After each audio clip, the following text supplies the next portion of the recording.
இது 108 அல்ல, 6 கோடி மக்களுடைய கனவு. ஒரு ஏழையும் ஒரு சாமானியனும் சட்டமன்ற உறுப்பினராக வேண்டிய ஒரு கனவு இது. இந்த கனவு இங்கு வரலாறாக மாறி இருக்கிறது.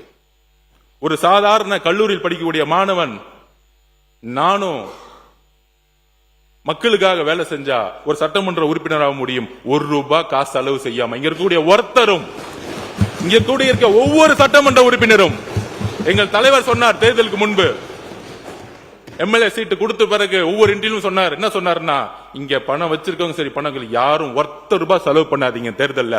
மக்கள் நம்ம ஜெயிக்க வைக்கிறாங்களோ இல்லையோ, ஆனால் மக்களிடம் நம்ம உண்மையா இருக்கணும், ஒரு மாற்றத்தை உருவாக்கணும். காய்கறி வாங்குவதை போல ஒவ்வொரு ஓட்டையும் விலை கொடுத்து வாங்கக்கூடிய கலாச்சாரத்தை ஒழித்தது எங்களோட தலைவர். இதை உறுதியாக சொல்லுகிறோம், நெஞ்ச நிமிர்த்தி நேர்மையாக சொல்லுகிறோம். ஏன்னா நான் யாரையும் குறிப்பிடல, நான் யாரையுமே குறிப்பிடல. தொடர்ந்து பேசுங்க.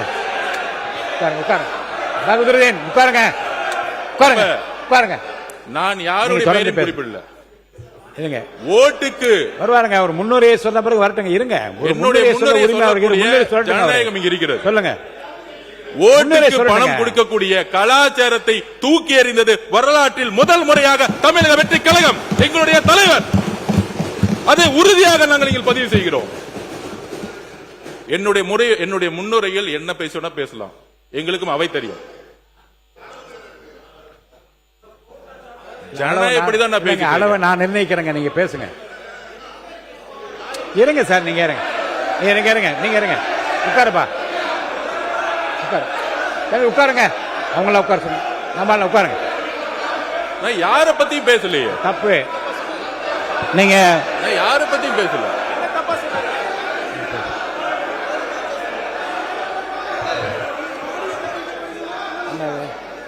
மாண்பு பேரக தலைவர்களே, உட்காருங்க. நீங்க எல்லாம் உட்காருங்க. இந்த பக்கம் எல்லாம் உட்காருங்க. உட்கார சொல்லுங்க. எல்லாம் உட்காருங்க. உட்காருங்க.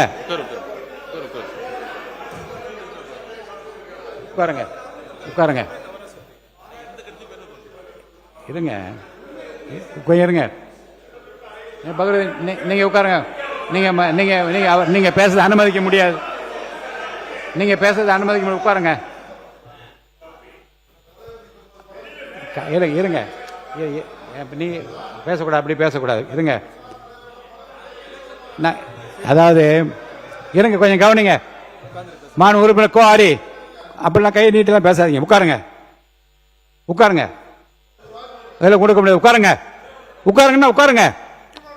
நீங்க உட்காருங்க. என்ன உட்காருங்க. அது முன்னுரையாக இல்ல. இருங்க சார், நான் என்ன பேசும்போது பேசாதீங்க, குறுக்க பேசாதீங்க.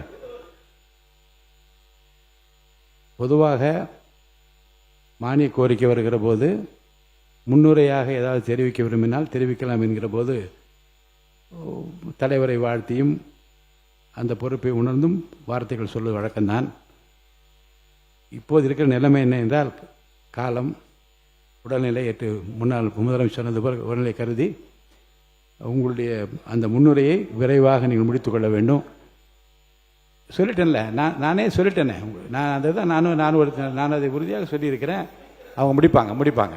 அமைதியார். என்னுடைய வார்த்தைகள் ஜனநாயக பூர்வமானது. நான் யாரையும் தனிப்பட்ட முறையில் இன்னொரு ரூலும் படிச்சிடறேன் உங்களுக்கு. ஏன்னா சில உறுப்பினர்கள் விதிப்படி நடக்கிறதா மரபணு என்ன கேட்கக்கூடாது. பேரவையின் விவாதத்திற்கு வரும் எப்பொருள் மீதேனும் நடைபெறும் விவாத உரைகளுக்கான கால வரம்பை பேரவை தலைவர் தான் நிர்ணயிக்கலாம்.